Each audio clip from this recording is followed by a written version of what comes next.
નમસ્કાર. આજના આપણા આ ખાસ વિશ્લેષણમાં સ્વાગત છે. સીધી જ વાત પર આવીએ તો આજે આપણે એક એવી સફર પર જવાના છીએ જ્યાં પ્રાચીન જ્ઞાન અને આધુનિક વિજ્ઞાનની રેખાઓ એકબીજામાં ભળી જાય છે. આ કોઈ સામાન્ય ચર્ચા નથી, પરંતુ આપણી વાસ્તવિકતાના મૂળ પાયાને સમજવાનો એક તટસ્થ પ્રયાસ છે. આપણી પાસે રહેલી સ્ત્રોત સામગ્રીમાં કેટલાક અત્યંત ઊંડા દાર્શનિક અને વૈજ્ઞાનિક ખ્યાલો રજૂ કરવામાં આવ્યા છે. તો ચાલો કોઈ પણ પક્ષ લીધા વિના આ અદ્ભુત વૈચારિક સફરમાં ઊંડા ઉતરીએ અને બ્રહ્માંડના સોર્સ કોડને સમજવાનો પ્રયત્ન કરીએ. શરૂઆત કરીએ બે ખૂબ જ રસપ્રદ અને ઊંડા શબ્દોથી: અચિંત્ય અને પરમ શૂન્ય. સ્ત્રોત સામગ્રી આ વિશ્લેષણની શરૂઆત જ વિજ્ઞાન અને ધર્મની અંતિમ સીમાથી કરે છે. અચિંત્ય એટલે કે જેની આપણે કલ્પના પણ નથી કરી શકતા તેવું સ્તર, અને પરમ શૂન્ય જેને આપણે એક એવો એબ્સોલ્યુટ વોઇડ કહી શકીએ જ્યાંથી આખા બ્રહ્માંડનું સોફ્ટવેર લખાયેલું છે. ખરેખર આ એ જગ્યા છે જ્યાં ભૌતિકવાદી વિચારોનો અંત આવે છે અને સૃષ્ટિના સર્જનના મૂળ કોડની શરૂઆત થાય છે. આજના આપણા મુખ્ય મુદ્દાઓ પર નજર કરીએ તો પહેલું, બ્રહ્માંડનો સોર્સ કોડ; બીજું, હોલોગ્રાફિક સત્ય અને નામ; ત્રીજું, ભૌતિક વિજ્ઞાન અને વિશ્રામ; ચોથું, વિરોધાભાસોનું મિલન; અને છેલ્લે આ તમામનો એક સંપૂર્ણ સારાંશ. એક પણ મુદ્દો રહી ના જાય તે રીતે આપણે આ બધું જ સમજીશું. તો ચાલો શરૂઆત કરીએ આપણા પહેલા વિભાગથી: બ્રહ્માંડનો સોર્સ કોડ, એટલે કે બ્રહ્માંડનું મૂળ તત્વ. આપણી સ્ત્રોત સામગ્રી અહીં સ્પષ્ટ કરે છે કે રામ શબ્દને માત્ર કોઈ એક દેવતાના મર્યાદિત સંદર્ભમાં નથી લેવામાં આવ્યો, પરંતુ તેને અસ્તિત્વના આધાર એટલે કે વાસ્તવિકતાના ફેબ્રિક તરીકે રજૂ કરવામાં આવ્યો છે. આ બાબત આપણને એ સમજાવવાનો પ્રયાસ કરે છે કે જેને આપણે ઈશ્વરીય તત્વ કહીએ છીએ તે ખરેખર બ્રહ્માંડનું અંતિમ સત્ય છે, જેની પર આખી સૃષ્ટિ ટકેલી છે. અહીં સૌથી નોંધપાત્ર વાત એ છે કે આધુનિક વિજ્ઞાનની હોલોગ્રાફિક યુનિવર્સ થિયરી પણ કંઈક આવું જ માને છે. એ સિદ્ધાંત મુજબ બ્રહ્માંડના દરેક નાના કણમાં આખા બ્રહ્માંડની માહિતી છુપાયેલી હોય છે, અંશમાં જ પૂર્ણ છુપાયેલું છે. સ્ત્રોત સામગ્રી રામ શબ્દને આ જ બ્રહ્માંડના ડીએનએ અથવા સોર્સ કોડ તરીકે વર્ણવે છે. તેને એક વડના બીજ સાથે સરખાવવામાં આવ્યું છે. જેમ એક નાનકડા બીજમાં આખું વડલો સમાયેલો છે, બરાબર તેવી જ રીતે આ બીજ શબ્દમાં સર્જન, પોષણ અને લયની સમગ્ર બ્રહ્માંડીય શક્તિઓ સમાયેલી છે. આ ખૂબ જ સુંદર રીતે દર્શાવે છે કે કેવી રીતે એક નાનકડો અંશ અનંત વિસ્તરણની ક્ષમતા ધરાવે છે. આ વિચારને વધુ સ્પષ્ટ કરવા માટે લેખમાં હનુમાનજીનું એક અદ્ભુત ઉદાહરણ આપવામાં આવ્યું છે. વિચારવા જેવી વાત છે કે હનુમાનજી પાસે અનંત શક્તિઓ ક્યાંથી આવી? સ્ત્રોત મુજબ તેમણે આ બ્રહ્માંડના મૂળ સોર્સ કોડને પકડી લીધો હતો. સીધી વાત છે, જેની પાસે સિસ્ટમનો પાસવર્ડ આવી જાય, આખી સિસ્ટમ તેના નિયંત્રણમાં આવી જાય છે. આ રૂપક દ્વારા સમજાવવામાં આવ્યું છે કે જ્યારે કોઈ પણ આ મૂળભૂત સ્પંદન સાથે જોડાય છે ત્યારે તે અખૂટ ઊર્જાનો સ્ત્રોત બની જાય છે.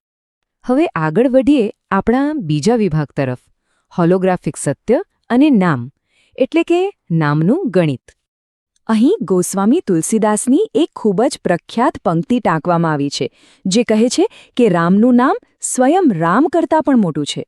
સ્ત્રોત એવો દાવો કરે છે કે આ વિચાર દુનિયાના કોઈ પણ ફિલોસોફી કે દર્શનશાસ્ત્ર કરતાં ઘણો વધુ ઊંડો છે.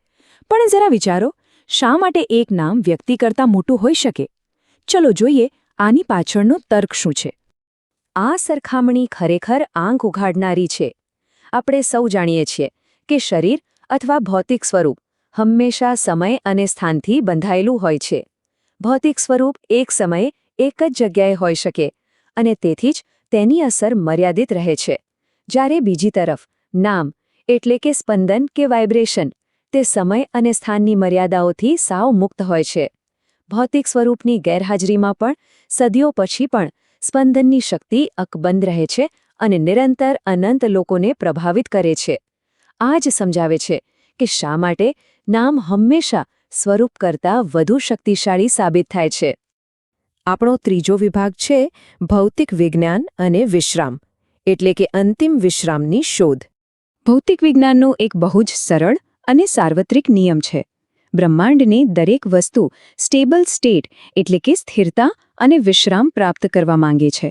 ગુરુત્વાકર્ષણની વિરુદ્ધ ઉપર ફેંકેલો પથ્થર આખરે વિશ્રામ માટે નીચે જ પડે છે. પહાડો પરથી વહેતું અશાંત પાણી આખરે શાંત સમુદ્રમાં ભળીને જ શાંત થાય છે. બરાબર એવી જ રીતે સતત ભટકતું મનુષ્યનું મન પણ અંતે એક જ વસ્તુ ઝંખે છે, અને તે છે શાંતિ, એટલે કે વિશ્રામ. બધું જ એક અંતિમ સ્થિરતા તરફ ગતિ કરી રહ્યું છે. આ બાબતે સ્ત્રોતમાં એક ખૂબ જ રસપ્રદ ભાષાકીય વિશ્લેષણ પણ આપેલું છે. સંસ્કૃતમાં વિશ્રામને આરામ કહેવામાં આવે છે. લેખ મુજબ આ શબ્દ આ એટલે કે પૂર્ણ અને રામ એટલે કે આનંદ અથવા વિશ્રામ પરથી બન્યો છે. આ એ વાતની સાબિતી છે કે પૂર્ણ વિશ્રામની કલ્પના જ આ મૂળ તત્વ સાથે જોડાયેલી છે. તેથી જ એવો નિષ્કર્ષ નીકળે છે કે આ સંદર્ભમાં રામ એ કોઈ દોડ કે ગતિ નથી, પરંતુ તે એક અંતિમ ગંતવ્ય સ્થાન છે. વિજ્ઞાનની ભાષામાં કહીએ તો તે પોઈન્ટ ઓફ ઝીરો ફ્રિક્શન છે, જ્યાં પહોંચ્યા પછી આત્મા, મન અને શરીરની જન્મોજન્મની દોડધામ સમાપ્ત થઈ જાય છે, જ્યાં કોઈ ઘર્ષણ નથી બચતું, માત્ર અંતિમ વિશ્રામ રહે છે. હવે જોઈએ આપણો ચોથો વિભાગ, વિરોધાભાસોનું મિલન. આપણી આસપાસની આખી દુનિયા દ્વૈત એટલે કે ડ્યુઆલિટીથી બનેલી છે. દિવસ-રાત, જીવન-મૃત્યુ, સુખ-દુઃખ. પરંતુ વાલ્મીકી રામાયણનો એક અદ્ભુત ખ્યાલ છે વિરુદ્ધ ધર્માશ્રય, જેનો અર્થ થાય છે વિરોધી ગુણોનું એકસાથે અસ્તિત્વ ધરાવવું. અહીં ખૂબ જ સુંદર રીતે દર્શાવવામાં આવ્યું છે કે કેવી રીતે એક જ વ્યક્તિત્વમાં પરસ્પર વિરોધી બાબતો રહેલી છે. એક તરફ તેઓ પુત્ર તરીકે અત્યંત કોમળ છે, તો બીજી તરફ દુષ્ટો માટે અતિ કઠોર છે. તેઓ એક રાજા હોવા છતાં સંન્યાસી જેવું જીવન જીવે છે, અને સર્વશક્તિમાન હોવા છતાં માનવીય સંવેદનાઓ સાથે રડે પણ છે. આ કોઈ વિરોધાભાસ નથી, પણ એક સંપૂર્ણતા છે. તો આ વિરોધાભાસ પાછળનું અંતિમ રહસ્ય શું છે? સ્ત્રોત સમજાવે છે કે પ્રકૃતિનો સીધો નિયમ છે. જે વસ્તુ માત્ર કઠોર છે તે વજ્રની જેમ એક દિવસ તૂટી જાય છે, અને જે માત્ર કોમળ છે તે ફૂલની જેમ કચડાઈ જાય છે. પરંતુ પરમ સત્ય એ છે કે જ્યાં કઠોરતા અને કોમળતા બંને એકસાથે હાજર હોય, આ જે સંગમ છે જ્યાં મનુષ્ય અને ઈશ્વર, નિર્ગુણ અને સગુણ, જ્ઞાન અને ભક્તિ એકરૂપ થઈ જાય છે. અને અંતે આ આખી ફિલોસોફી આપણને વેદાંતના તત્વમ અસી ના સ્વીકાર તરફ લઈ જાય છે. જેમ એક ડુંગળીના પડ ઉતારીએ અને અંતે માત્ર શૂન્યતા જ વધે, બરાબર તેવી જ રીતે વાસ્તવિકતાના આવરણો હટાવતા અંતે પૂર્ણ શૂન્ય પ્રાપ્ત થાય છે. આ એ જ શૂન્યતા છે જે પોતે દેખાતી નથી પણ બધું જ દૃશ્યમાન કરે છે, પોતે સંભળાતી નથી પણ દરેક અવાજનો મૂળ આધાર છે.